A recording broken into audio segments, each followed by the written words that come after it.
Good morning, it's Jonathan Barratt with the on-the-go overnight. No, it's actually Jonathan Barratt with the morning debrief. The audio report is already up on the 1300 number. That's 1300 660 734. Yeah, good morning to the debrief, and quite an interesting night. The US reversed a lot of its fortunes, and as a result of that, we saw it come under the US market come under quite a bit of pressure. I also saw risk aversion trades back on US dollar, a slightly better bid, and as a result of that, commodities naturally came under pressure. I guess the key was, what was the trigger point for this to occur? And it looks like a small financial concern in Spain, which is actually owned by the Roman Catholic Church, actually came under pressure and was actually seized by the Bank of Spain. This is an ongoing project which has been in Spain for quite some time and started since about 2007. But it looks like it has actually picked up a little bit of speed, and as a result of that, people are starting to look at the risk conversion or risk aversion trades back in the US. But anyway, let's have a little bit of a wrap as to what's happened. There we go. Okay, with the just looking at Europe, the Stoic was down 0.62%. The FTSE was actually up 6.8, and the DAX was down 23.57. The Stoic was down 0.62. And local market in itself was also down, and local market was actually down, where are we there? The SPY was down 0.159% or 70 points. Having a look at what's happened in America, and the Dow was down 126 points, 10,066. The S&P was down 14, and the Nasdaq was down 15. So a little bit of noise there at the moment, and obviously equity markets all under a little bit of pressure, just reversing all those gains. Okay, we did, however, get some reasonably good economic data, and the existing home purchase in US gain, and also inventory growth, and that may put some pressure on prices. So let's see how that all unfolds. But I guess if anything there, the US dollar slightly better bid, and as a result of that, some of the trades we looked at actually under pressure.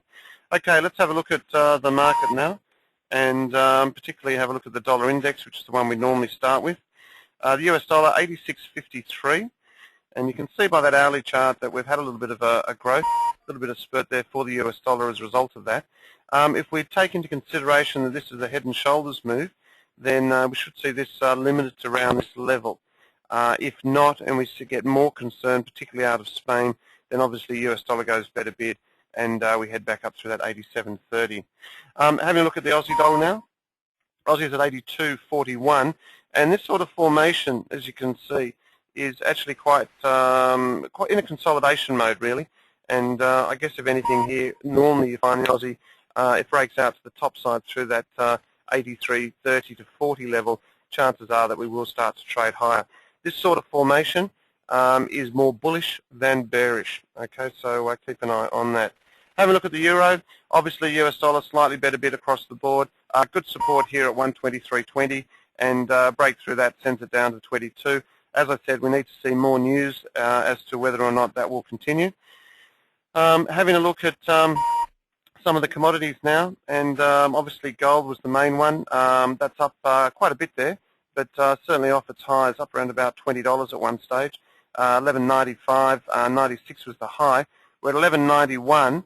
Be a little bit cautious about why that's up at these levels. I'm not that confident.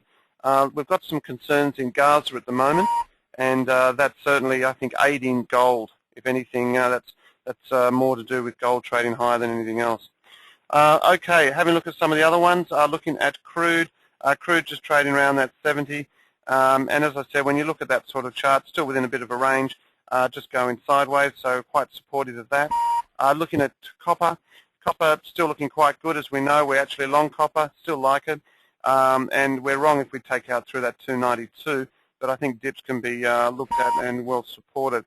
As mentioned in the tweets, we took on some of the softs, wheat in particular. Just looking at trading okay. It is down a little bit on the day, but I'm not too fast as long as it holds up around this 460 level. Corn was the same. Corn at 370, holding on to these gains.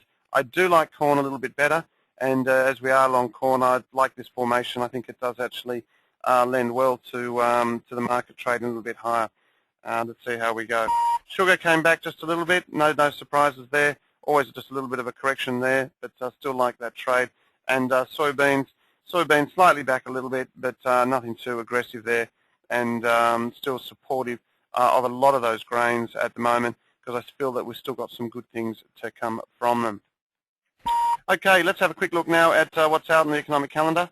And today the most important ones I feel is GDP in UK, industrial orders in the Eurozone, and we've got the S&P Case-Shiller, housing index, consumer confidence in the state, and some of that API data.